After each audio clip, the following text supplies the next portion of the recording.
Entonces, esto planteado desde la vía científica es una quimera, porque para la ciencia la verdad está por fuera del sujeto, está afuera de nosotros. Y esto es lo que yo decía al comienzo, que quizás desilusionó, digo yo, a Freud en su búsqueda de legitimidad científica, de su teoría, de su práctica, viniendo él justamente del ámbito de las neurociencias y el positivismo. Pero ¿qué pasó? Él se encontró con un saber, se tropezó con un saber que a la hora de analizarlo racionalmente no puede ni replicarse, ni verificarse, ni refutarse.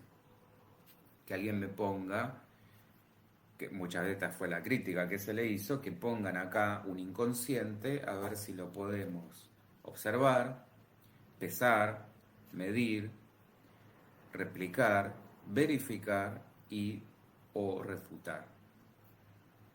Entonces, para ese tipo de ciencia, lo que no se puede observar, lo que no se puede medir, lo que no se puede replicar, no es científico. Entonces, quizás entenderlo más como una hermenéutica, una comprensión e interpretación del lenguaje, un discurso para el conocimiento del ser humano, pero que rehúye y combate un real fijo, real acá con minúscula, una realidad, digamos. Por ahí corresponde más pensar al psicoanálisis como un arte dentro de la psicología, porque incluso dentro de la psicología es objetado, ya ahora lo voy a comentar, o como una ciencia cultural más que natural como se imaginaba Freud. Entonces, otra vez, siendo el foco puesto en el propio sujeto, lejos va a quedar toda voluntad de alcanzar todo lo contrario. Es decir, si el sujeto cambia interiormente, si se mueve en cuanto a dónde se posiciona subjetivamente, todo su contexto va a cambiar. Y vemos que ni dentro del campo psicológico, esto que decía recién, las corrientes más adheridas al cientificismo riguroso pueden llegar a donde va el psicoanálisis. Y tampoco el psicoanálisis no llega donde quiere ir la psicología más cientificista y las ciencias más duras. ¿Estamos? Lacan proponía directamente un campo independiente, una ética, digámoslo así, que no se podía enseñar como un saber académico, que fue lo que justamente provocó en muchos lugares este distanciamiento, esta ruptura del psicoanálisis de los programas oficiales de enseñanza. ¿Por qué se cree que en tantos lugares está tan desmerecido el psicoanálisis? Salvo lugares específicos como puede ser París, Buenos Aires, Nueva York y no sé si más. ¿Está?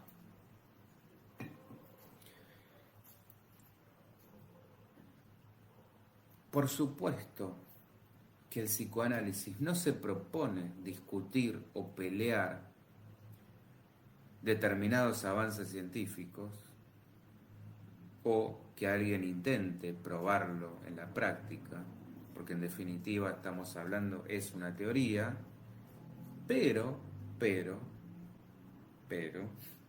que a lo largo del tiempo termina reconfirmando su validez, su vigencia y sus aciertos, por lo menos para el occidente, que esto también va a ser otro tema de otra charla. Porque responde, para decirlo muy brevemente, responde a una idiosincrasia y un sentido del occidentado, haciendo un juego de palabras entre occidente y accidente. Pero bueno, ya lo veremos. Y hace un rato yo hablaba de las estructuras y la relación del perverso con la no aceptación de la castración. Bueno, esto abre el tema de una forma interesante para que veamos cómo se relaciona cada una de las estructuras con el saber. El neurótico es la representación perfecta, como anillo al dedo, del que se pregunta absolutamente todo, como si fuera un filósofo. La certeza, acuérdense, está del lado del perverso y el no saber está del lado del psicótico. Entonces, esto es una buena síntesis. La pregunta del lado del neurótico, la certeza del lado del perverso y el no saber del lado del psicótico. El lenguaje viene a ser ese cuchillo simbólico que va a originar esa separación. Separación más que una división, que no es lo mismo. Es decir, separarnos de ese paraíso simbiótico con la madre para que ese cachorro humano pueda empezar a ser, de alguna manera, que sea arrojado hacia la necesidad, que luego será demanda y que luego será deseo. Gracias, Ana, buenísimo, es así.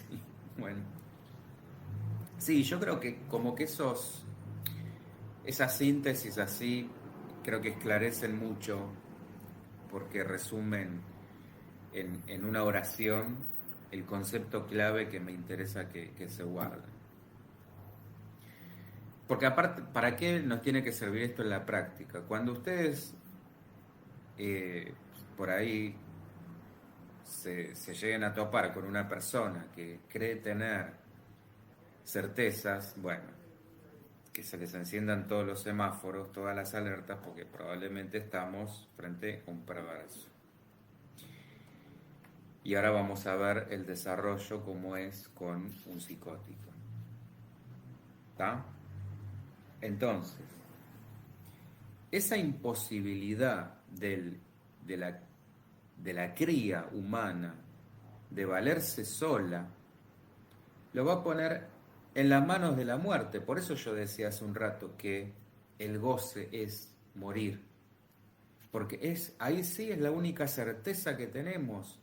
Hay una pulsión natural que nos lleva hacia ahí, hacia ese destino inexorable.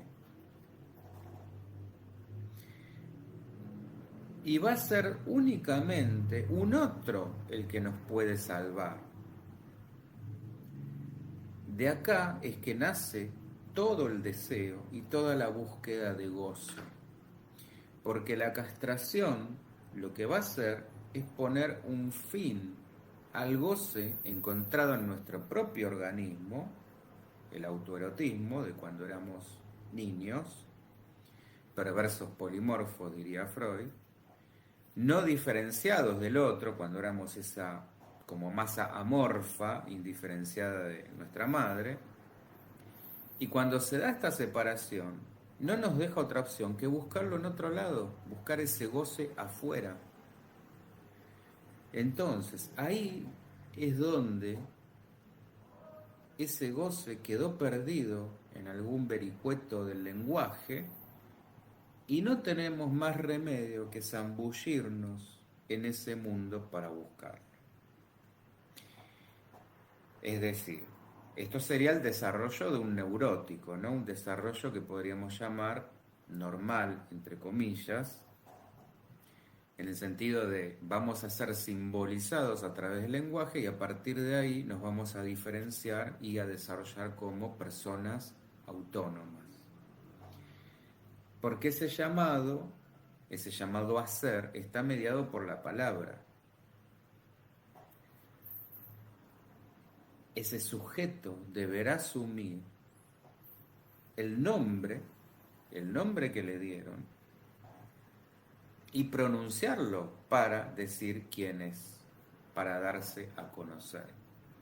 Primero yo tengo que aceptar que me dieron mi nombre, Alejandro, Alejandro Augusto, y a partir de ahí que cuando te dicen cómo te llamas, poder identificarme con ese nombre, hacer propio ese nombre. Y esto es una existencia por la que deberemos pagar, va a tener consecuencias. La más importante, esto que decía, sí, exacto, Maros, apropiarse de ese nombre, exactamente. La consecuencia más importante, asumir lo perdido y que nos vamos a pasar la vida intentando reencontrarlo y que ni siquiera sabemos qué es eso perdido. Hola Alexandra, bienvenida. Ahí está el punto. Es como decir, para hacerlo por ahí más fácil. ¿Vieron cuando nos dicen, che, pero ¿de qué te quejas si tenés un buen trabajo, un buen pasar, una buena familia, tenés todo lo que querés? Por ahí esa persona no tiene todo lo que quiere, porque justamente no logra identificar aquello que perdió y que no puede recuperar porque no sabe dónde está. Aún para un otro tenga todo lo que deberíamos tener. Este es el tema.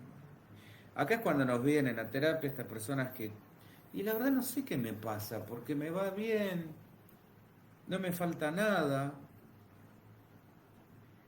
nada material, claro está, pero hay algo que no, hay una insatisfacción. Bueno, esto es justamente lo que somos. Ahí está el punto. Tengamos plata, no tengamos plata, seamos exitosos, no seamos exitosos. Por supuesto que primero hay que satisfacer las necesidades básicas para proponerse las otras, ¿no? Pero tampoco alcanza. Este es el punto.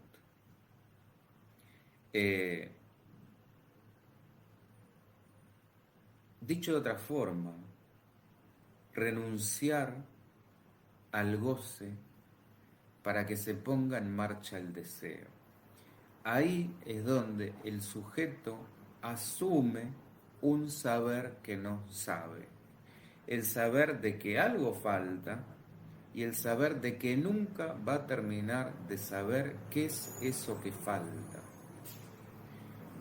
Queda un síntoma, un ruido, una perturbación que es lo que Freud llamó en su obra El malestar en la cultura.